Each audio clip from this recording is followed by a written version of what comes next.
Hey guys, it's Obscurist Tourist here, and today me and my pal Sean over my left shoulder here, we just rode our bikes 3 hours to Scarborough, to the Toronto Zoo grounds, to check this epic house down this road, Valley Halla, which has been abandoned since the 80s.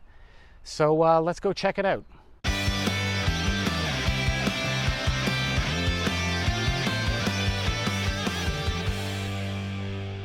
And these gates do not get any more Canadian than with some beavers. And here you can see the old sign, wiped away from years of bad weather, but there it is in all its glory, Valley Halla.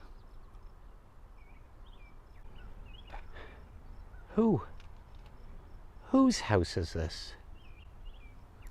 Who, you ask, Mr. Owl? Well, the once glorious estate right down this road belonged to Dr. Robert G. Jackson. What I'm guessing is that this was one of the guard houses that you'd have to sign into and get permission to enter the property before you passed these sacred Valley Halla gates.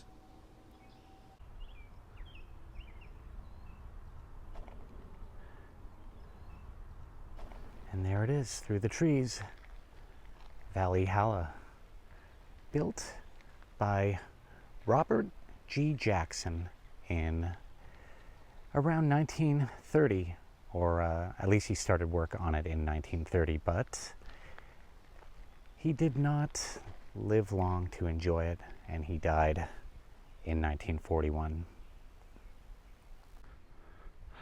Boy, do I love these sconces. Very, very Art Deco. Just look at that. I love the green patina. Just really shows you the age of this place. And surprisingly in amazing condition.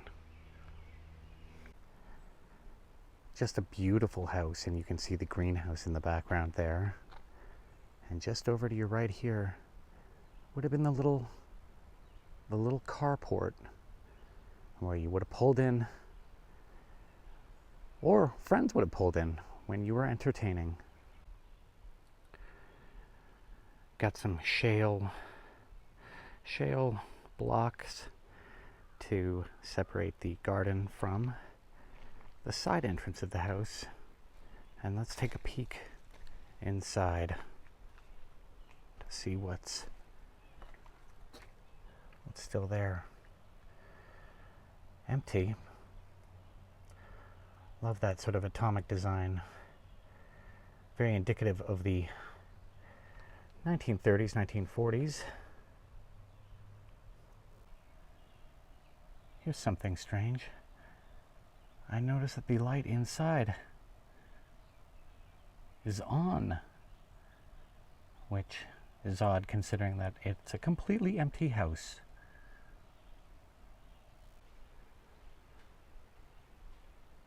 The detail is quite amazing. The old ironwork. And all of this would have been right outside Dr. Jackson's house for him to blow off some steam and relax. This is the walkway leading up to the house. It has obviously seen better days.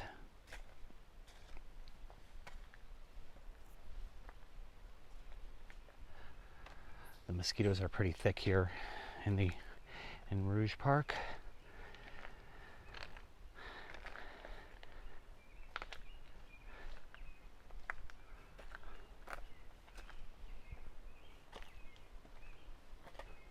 Again, the detail on these side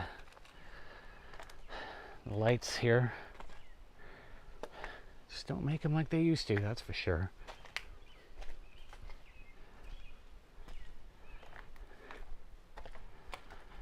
And this carport entrance is Just look at that doorway, the glasswork.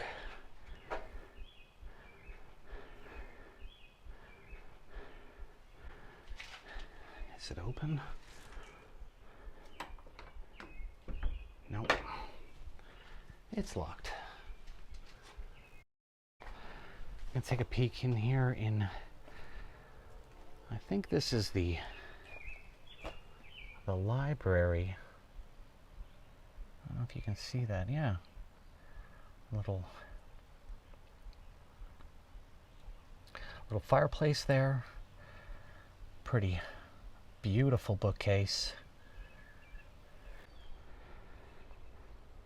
So I read that this place is nicknamed the house that cereal built, and Dr. Jackson actually started the Roman meal bread company back in the 30s, or maybe even, actually, no, it was before that. He was known as a health food nut, and so he was sort of a trailblazer in terms of getting people healthy long before it was cool. And this is the results of all that hard work.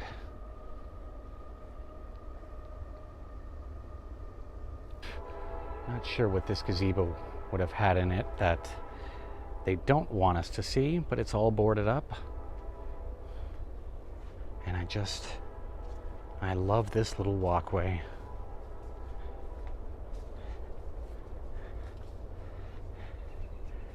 And just on the left, there's a beautiful fountain right in the middle of the yard.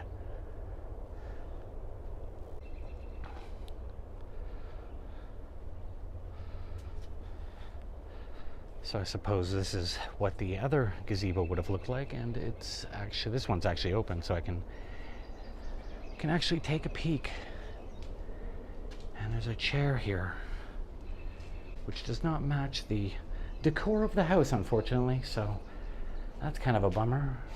But again, you know, if I'd lived here, I think I definitely would have sat up here and observed nature. You can see a few more of the amazing amenities on the outside. Little outside barbecue fireplace. Perfect for entertaining back in the 1930s. So this place, I just looked it up again, and it was actually built in 1936. And Dr. Jackson was convinced that he'd live to be 120 years old. Of course, he made that proclamation in his late 70s, and clearly that did not come to fruition.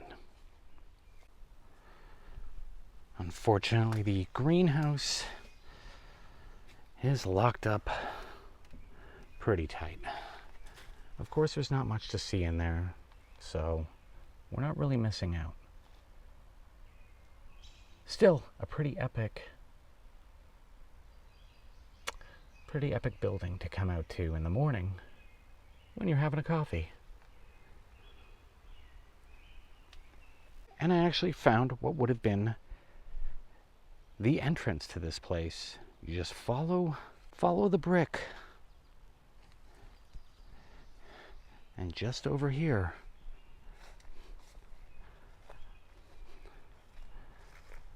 another amazing entranceway.